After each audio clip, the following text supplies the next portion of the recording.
La revue de presse française avec Sandrine Gomez. Bonjour Sandrine. Bonjour Pauline. On en parlait dans le journal. Emmanuel Macron, de plus en plus proche d'une candidature pour 2017. Oui, le ministre de l'économie a tenu son premier grand meeting de son mouvement En Marche. Et pour de nombreux quotidiens ce matin, plus de doute comme Le Parisien, Macron est décidément en campagne. Il a, selon le journal, balayé tous les sujets de l'écologie à l'identité et présenté un vrai programme de candidat. D'ailleurs, nous dit ce journal, la soirée avait un goût de campagne électorale. Un clip promotionnel, 3000 militants, 45 parlementaires, des personnalités dont l'écrivain Éric Orsena ou la veuve de l'ancien Premier ministre Michel Rocard. Alors on le sait malgré tout, il ne s'est pas déclaré formellement candidat à la présidentielle, c'est ce que relève aussi Le Parisien, mais il a bien fait un pas supplémentaire vers 2017, titre cette fois Le Figaro.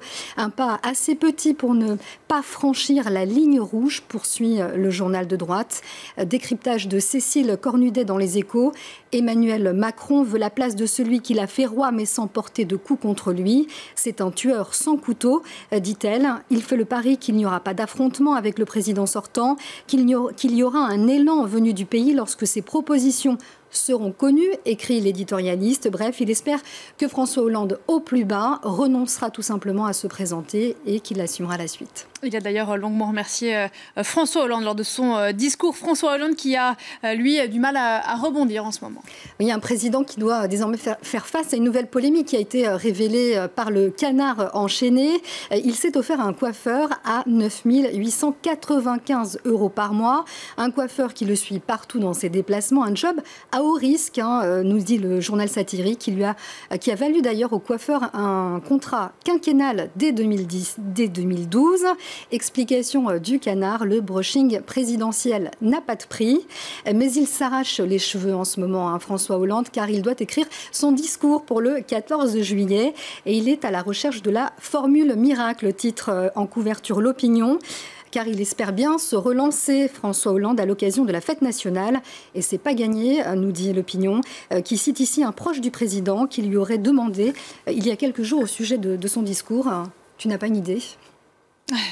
La presse qui revient aussi ce matin sur le conflit au Soudan du Sud. Oui, depuis vendredi, les combats à Djouba ont fait des centaines de morts. Les soldats n'ont pas hésité à piller les civils en toute impunité. C'est ce que nous raconte La Croix aujourd'hui, qui titre sur une interminable guerre dans un pays créé il y a seulement 5 ans et où la situation humanitaire, nous dit-on, est catastrophique. Sur place, personne ne sait exactement ce qui est en train de se jouer, rapporte encore ce quotidien.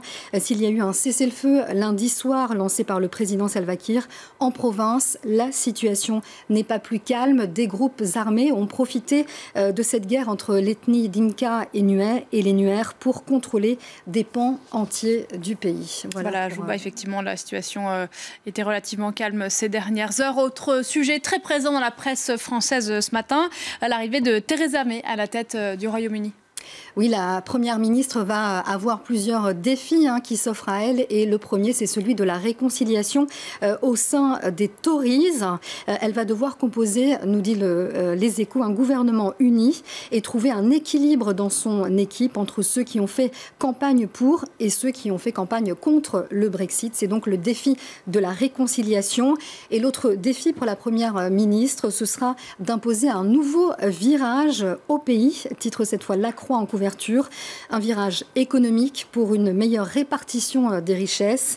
Cette fille de pasteur anglican, poursuit La Croix, veut faire savoir que les conservateurs ne sont pas seulement préoccupés par le devenir des plus aisés. Elle reprend, nous dit ce journal, de nombreuses idées qui sont chères en réalité au Parti travailliste. Elle envisage par exemple de bloquer la vente des groupes étrangers d'entreprises nationales importantes. Et c'est ici qualifié de tournant considérable vis-à-vis d'une politique économique fortement guidée jusqu'ici par les priorités des grandes entreprises. Fin de citation. Une dame de fer qui est aujourd'hui pressée par l'Europe d'engager le Brexit. C'est ce que nous dit Le Figaro aujourd'hui en couverture. Mais méfiez-vous des apparences, met en garde ce quotidien. Theresa May n'est pas pour autant pressée de céder à l'impatience. Elle reste floue sur le calendrier du divorce. Merci beaucoup Sandrine, c'était la revue de presse française.